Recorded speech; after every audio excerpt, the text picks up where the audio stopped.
these checks in the mail or direct deposit, it's really bridge liquidity for people as they go through these difficult times. Bridge liquidity for about 8 weeks?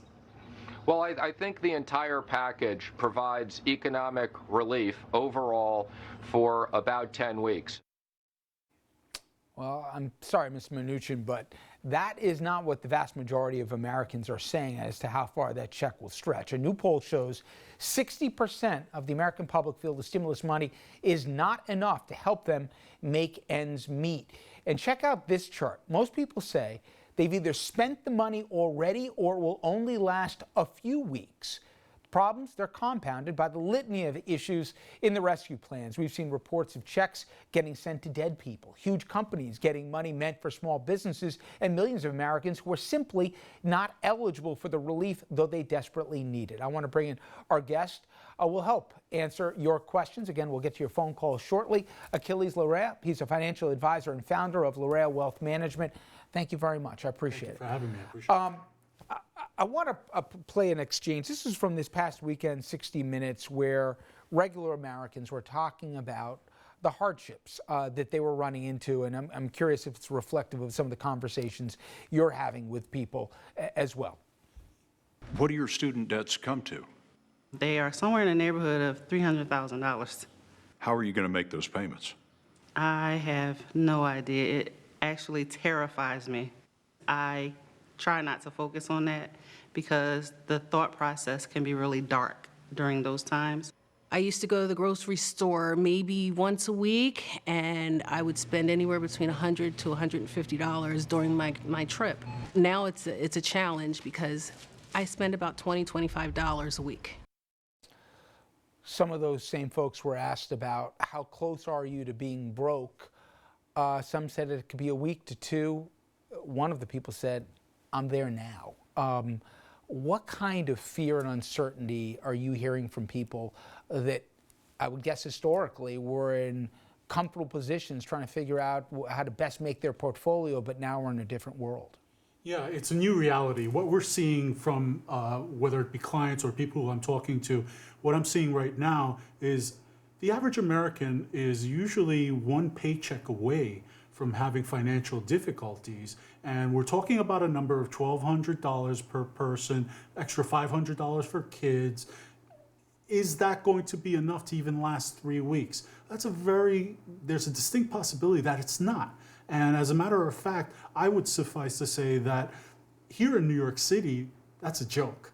You know, where the average one-bedroom apartment's $3,000, the average two-bedroom apartment is $4,000 a month. So if they say, I got some stimulus or I got a payment, that money's gone already. It's gone to food, it's gone to rent, and these are real issues that what happens is that we saw here in New York City, 30% of people who are renters did not pay their rent in April. And the same thing's going to occur, if not more, in May. You know, it's interesting when you say that, and I think a lot of the audience may relate to this. You certainly understand, I do too, about the idea of rent forgiveness right now. But then I spoke to somebody who was not, what you would do, central casting for some evil landlord. Somebody saying, listen, this is how I make my nut. I need the rents coming in. The compounding and the multiplier of this crisis across all boards. It's just, there's no respite, there's no place to turn. And the uncertainty, now, among the two things that people have said, well, okay, until we figure this out, until we reopen, and that's for another night about whether or not we're doing it too fast or the right way, but nonetheless, okay, I'm going to count on a stimulus check if I qualify, and I'm sure some of the callers will get into this, and also unemployment, given the numbers that I just did. The stimulus check, if we can put that up there, guys, a question that I keep getting is, well, where is it? Well, the IRS, in fact, this is where we have it right now. If you go to the irs.gov website and you go to Get My Payment, that is, for folks out there, the direct route to do so. But Aquiles, there are so many stories about people who said, I haven't seen my check yet. Where's my check? First of all, who's eligible? And where do they go if they're trying to wait to see as to where it is? Apparently you can follow it. A lot of people say it's not even in the queue when they should have received it already. Yeah, there's quite a few interesting messages that are popping up. And the first one, the first place to go is obviously to the IRS, get my payment part of the website. And even there, they might, it's not that they're not eligible, it's that there may not be a status update. I've talked to quite a few CPAs, certified public accountants, about this, and their clients are calling them and saying, hey, where's my check? And there's really no accountability at this point on the IRS to say, well, your check is here, here, or here.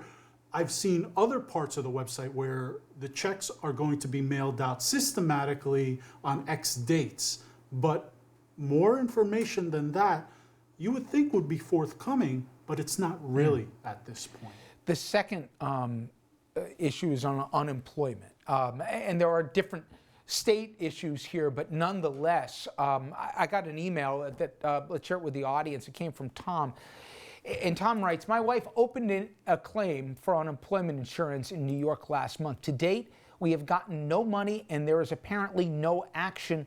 What can we do? And there is, I've understood, and we've jammed phone lines, we'll get to them in a minute, but I assume people are going to come across with saying, I think I filled out my application appropriately, but then they're saying that there's information, but there's no one that can help. This is an overwhelmed system right now. Talk about, for people who have run into troubles trying to claim unemployment, where do they go for answers to find out about eligibility, and if every step that they have to, every box they have to check to make sure they're at least in the queue?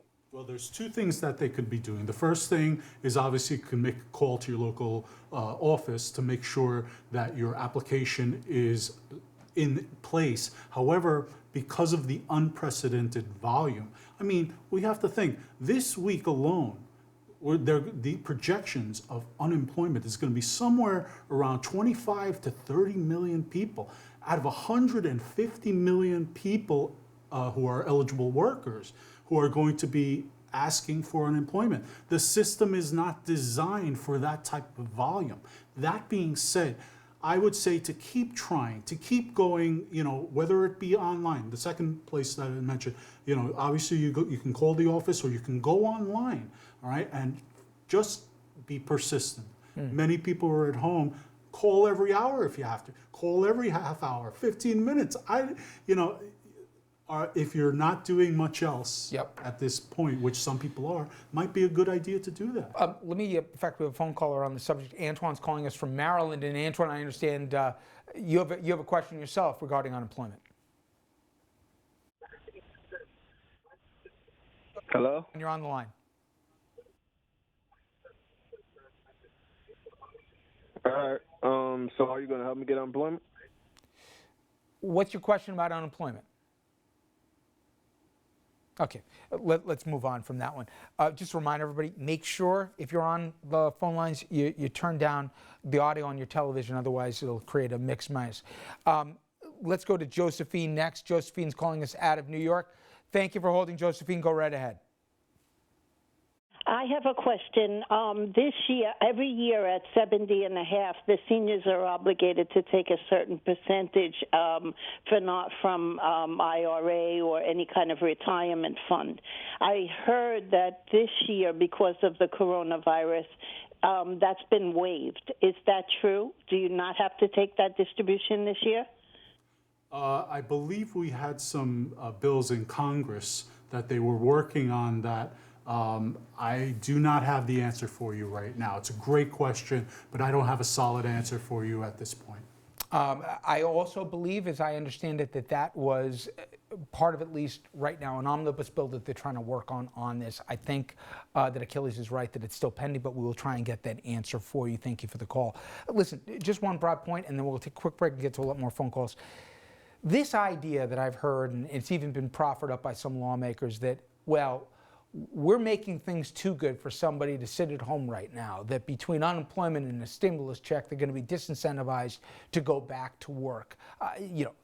To call it BS, I think, is putting it politely. But nonetheless, that's an argument that's out there. Thankfully, most people in our audience have never been on unemployment. but are confronted with this reality maybe right now. Unemployment is not limitless. Unemployment does not come along with health insurance. There's a lot of things that don't go with unemployment, but the idea that people would rather have that than a job, please disabuse this. I've been hearing that argument for quite a long time, and I laugh every time I hear about it because most of the people that I know want to work. They want to be productive members of society and make substantially more than what unemployment offers. So the one thing that I would say to that is, in fantasy land, maybe, but in reality, most people want to be productive members, they want to work hard, and they want to have the American dream, which is afforded by working hard. And not only that, everyone, but again, unemployment is not full salary, and moreover than that, there is a cap as to how long that you can go to have it. And again, in certain states, there's even requirements that come attached to even getting unemployment. All right, when we come back, I'm going right to the phone lines here. We're going to get to your questions here.